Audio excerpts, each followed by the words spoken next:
I would like you to please clarify for us this issue of Mawlud al-Nabi.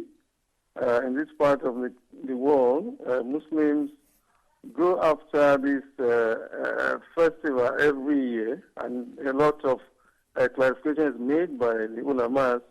But could you please clarify for us why we keep doing what is not in the Sunnah of the Prophet Muhammad Salah and wasting our time?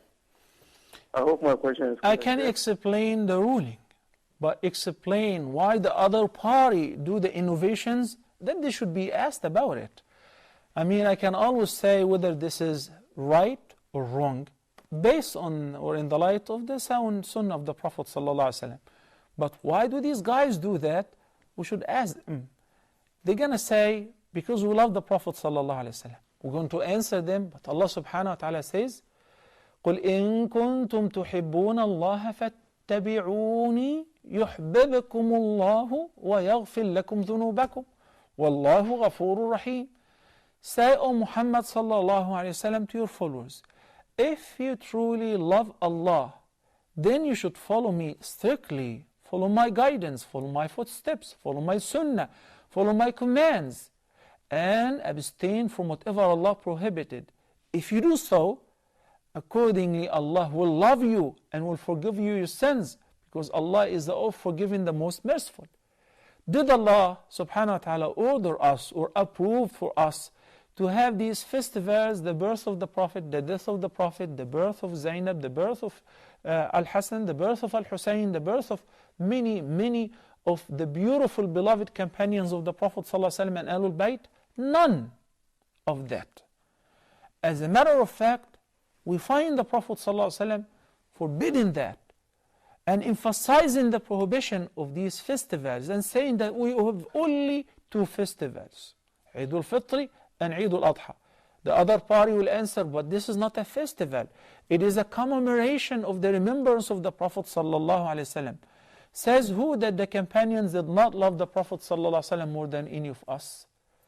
Can anyone claim that they love the Prophet more than Abu Bakr as-Siddiq radiyallahu anhu, or Umar, or Uthman, or Ali?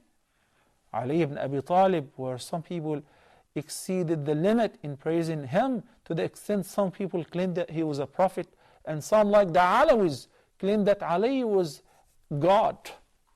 The Alawis believed that Ali created Muhammad and Muhammad created Salman. It's a big mess.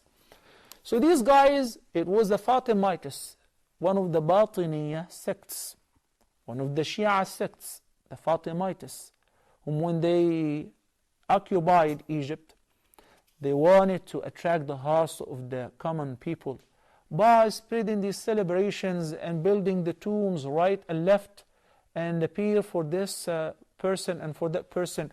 You find in Egypt there is a tomb for Al-Imam al-Hussein. And I've been to Syria in Damascus, there is another one. And there is another one in Iraq. I wonder, was it only one Hussein?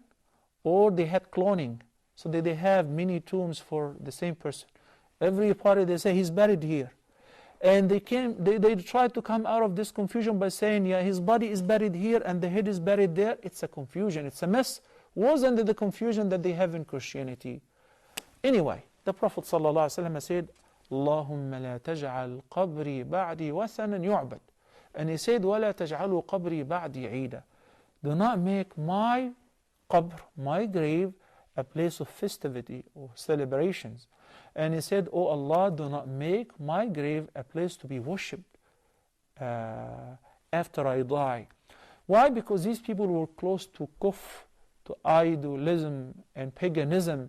They used to worship idols. So it was pretty much expected if they did not have this kind of guidance, they could have done so. And during the rule of the Fatimites, they turned many graves into places of worship. And they started these celebrations. This is the actual beginning. 1st, 2nd, and 3rd century. The 3 centuries, 3 generations, which are praised by the Prophet ﷺ, did not experience anything like that. And you know what's funny, when you look at these festivals, what's happening? What do? They distribute sweet and halwa and so on. So where is the celebration of this great message of the Prophet ﷺ. What do you guys do to prove that you love the Prophet ﷺ? Look at our behavior, look at our ibadah. Some of these guys don't even pray. The women are not wearing hijab.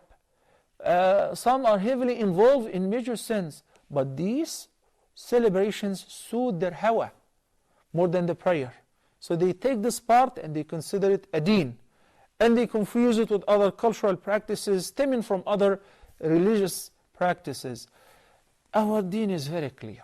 And the message of the Prophet ﷺ, as he said, تركتكم على المحجة البيضاء ليلها كنهارها لا يزيغ عنها إلا هالك. There is not a thing that the Prophet ﷺ died without explaining pertaining our religion. So any addition, any innovation in the deen will be rejected. It is as simple as that.